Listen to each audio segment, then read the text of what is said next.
teman-teman, ini prokes pertama kita.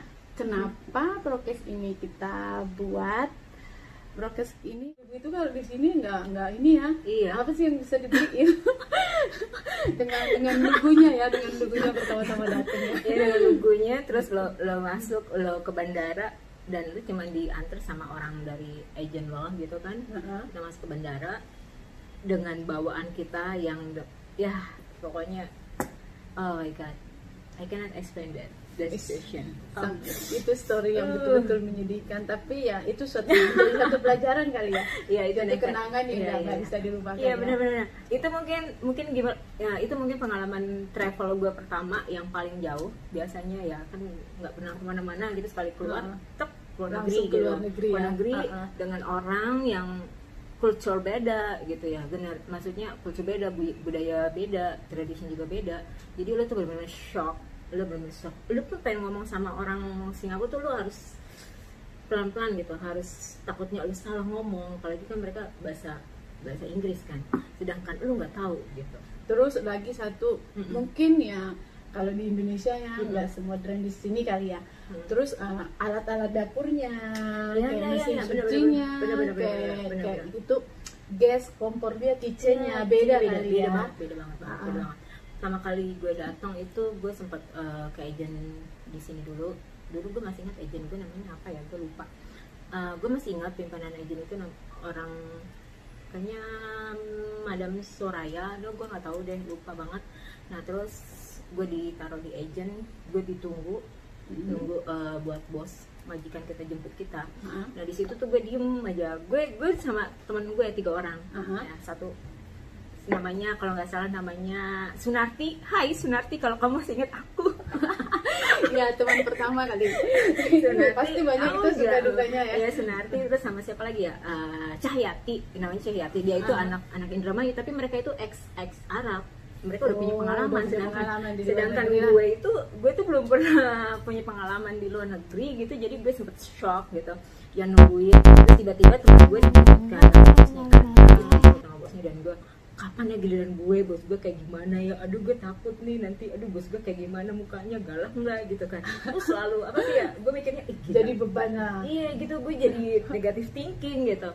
Nah tiba-tiba pas terakhir giliran gue dijemput dengan bos gue itu orang Korea. Pertama kali gue dapet orang Korea. Apalagi Korea yang betul-betul jauh banget ya dari kita ya. Apalagi bahasanya kali. Wah bahasa aja gue. Itu bahasa paling berat itu, masalah paling berat. Nah dijemput, karena gue dijemput, terus gue masuk ke rumah itu, gue dijemput sekitar jam 5:30 sore. Nah akhirnya mereka ngasih tahu gue, ini kamar kamu, ini tugas kamu gitu ya. Ya mereka sih quite friendly ya, friendly, dan mereka juga misalnya ya mereka pertama kita baru tahu, jadi mereka mau nggak mau ya harus accept gue, dan gue juga pun harus adaptasi sama mereka lah, saling belajar gitu. Mereka juga. Nah akhirnya yang parahnya lagi nih pengalaman gue nih. karena gini pertama kali kan kita having dinner, makan malam nih. Nah terus kan gue disuruh ganti baju nih, disuruh ganti baju. Kalau di Indonesia kan kita pakai pijama cuek aja ya, pijama gitu. Lo mau tengah hari, lo mau keluar, lo mau kemana pakai pijama, nobody care gitu kan, nobody care kan. Tiba-tiba gue pakai pijama tuh, terus tau nggak, bos gue yang cewek, why you wear pijama, you want to go to sleep now? Padahal gue lagi diajak makan dinner bareng gitu. Dia bilang, jadi gue dari situ langsung main gue, oke, kalau baju lo memang buat tidur, jangan buat tidur gitu, jangan dipakai buat lo makan. Kalau di Indonesia kan cuek aja kita. Ya sama aja malah kalau di Indonesia kan kita cuek gitu, maksudnya pajamas itu kayak style gitu. Baju tidur untuk siang, untuk malam, ada ke mall juga, nobody care. Tapi kalau di sini lu bakal diketawain orang gitu. Ya itu perbedaannya pertama ya, pengalaman pertama. Pengalaman yang nah ya akhirnya ya gue sempat ya mungkin seminggu pertama itu bener-bener homesick banget, crazy homesick. Iya, merasa kesepian. Iya. Gue ngerasa gimana ya, gila ya, gue nggak nyangka ya gue bisa sampai sini gitu. ih gila ya, kenapa ya gue harus ngambil keputusan seperti ini. Sempat gue sempat merasa gue depresi juga sih. Cuman gue mikirnya gue selalu positive thinking. Nah, tiba-tiba mereka bilang sama diri gue, kalau lo give up, ya kalau misalnya lo give up, lo mau sampai kapan gitu. Maksudnya lo give up, lo pun pulang ke Indonesia, lo nothing, lo nggak bawa apa-apa gitu.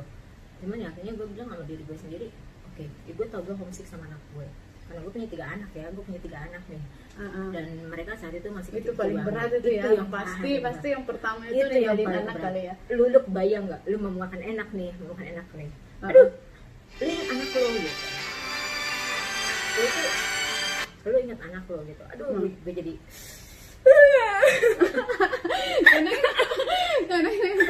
bisa ngilangin homesick gue itu. Gue sempat punya buku diary, dan setiap saat gue selalu nyatet, karena waktu itu kita nggak boleh pakai handphone. Oh ya dulu mungkin juga masih handphone masih langka ya, masih mahal, masih jarang orang yang pakai kali ya. Jadi tuh gue selalu nyatet di buku diary gue, apa aja yang ada di hati gue tuh gue ungkapin di buku diary gue, langsung gue catet. Ini misalnya gue pengen ini, pengen itu, kan gue ungkapin terus sampai akhirnya, dan ya akhirnya gue bisa bertahan lah, meskipun ya alhamdulillah juga sih buat gue, blessing juga. Maksudnya gini, oke, bos gue orang Korea, tapi dia care sama family gue gitu, care sama family gue.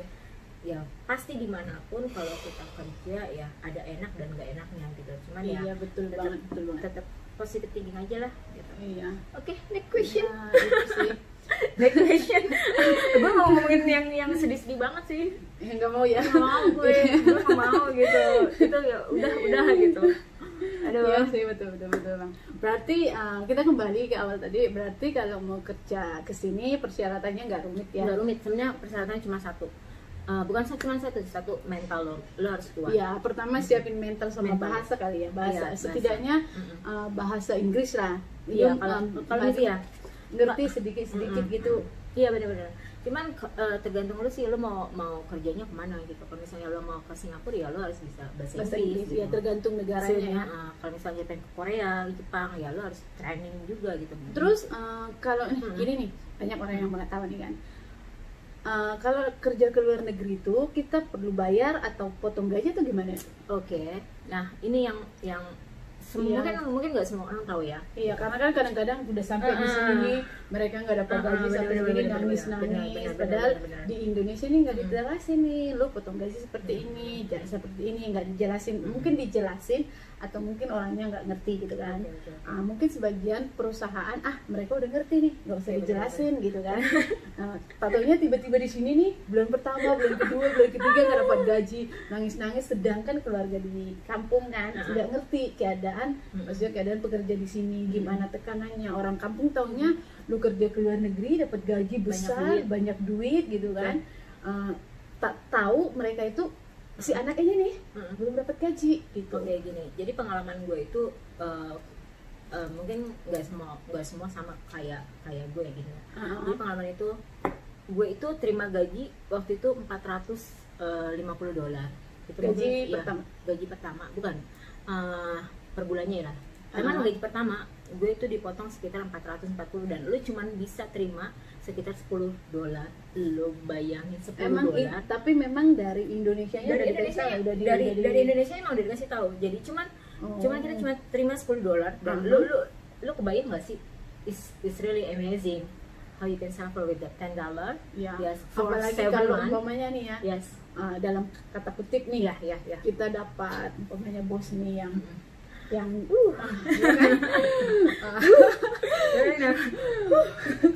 sesak ya. Ya. Kalau mungkin dapat bos yang baik ya, mungkin kita dikasih makan, mungkin dikasih transport free gitu kan. Tapi kalau yang tanda kutip nih gimana tuh? Ya mungkin dari semua pengalaman gue sih ya rata-rata sih bos gue oke gitu ya. Bos gue oke, dan dari yang pertama ya emang ya gue cuma terima gaji sekitar $10 itu selama 7 bulan. Jadi mereka potong gaji kita buat bayar ke agensi Indonesia. Cuman yang bikin gue sakit hati itu kenapa?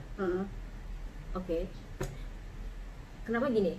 Kenapa sih agent di Indonesia itu nggak bisa? Maksudnya gini loh.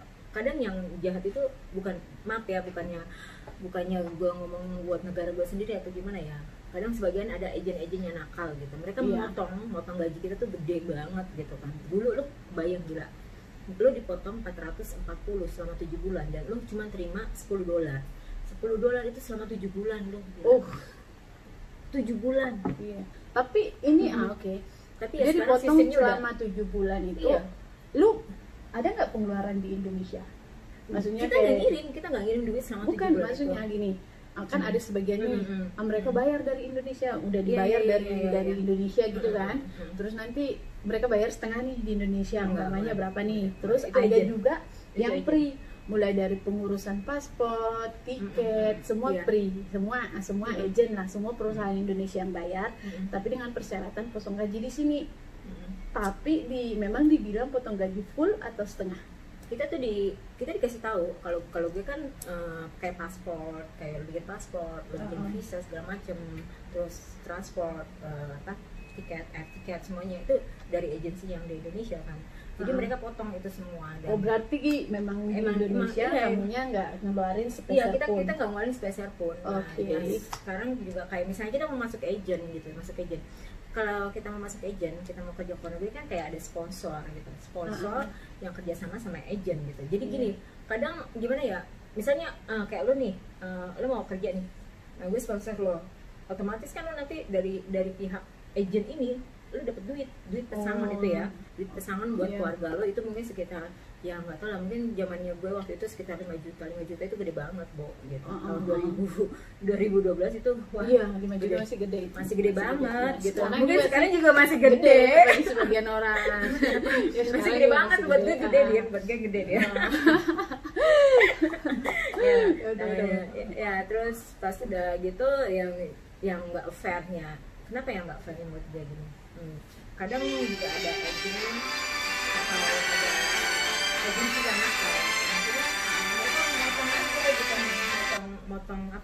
motong uang kita itu gitu kan, motong dengan gaji kita yang besar banget, dan sampai ya akhirnya yang bos gue kaget juga pas gue cerita, oke, kamu kenapa sih kamu cuma dapat terima $10 dari setiap gaji per bulan kamu? Terus kan ya gue bilang lah sama bos gue, soalnya ini gue bayar ke agensi di Indonesia, ini too much gitu, banyak gitu ya. Jadi gue bilang ya gue cuma ngikutin aja. Jadi yang buat anak-anak sekarang ya mereka cukup beruntung gitu dia, anak-anak yang tahun-tahun ini ya, maksudnya mereka cuma berapa bulan potongan, terus mereka masih dapat gaji sekitar 100 mungkin 200 ya gue tahu juga itu. Terus ya mereka beruntung lah dibandingin sama anak-anak kita yang udah lama lah, yang udah mungkin 5 tahun 8 tahun ke belakang itu udah wow ya, gaji juga udah mulai lebih tinggi kali ya. Ya kalau misalnya lu compare yang pertama dari pengalaman lo ya that is lucky. Iya, kalau sekarang sih handphone udah bebas ya. Maksudnya rata-rata semua sudah pegang handphone, ya, udah ini gitu kan. Sekarang juga bisa off day gitu kan. Iya, kalau dulu kan gue enggak. Tiap minggu off day ya, bisa bebas kemana-mana. Udah bisa bebas. Kalau zaman gue dulu enggak. Lu tetap di rumah, lo kerjain. Lo kalau mau ikut sama bos lo.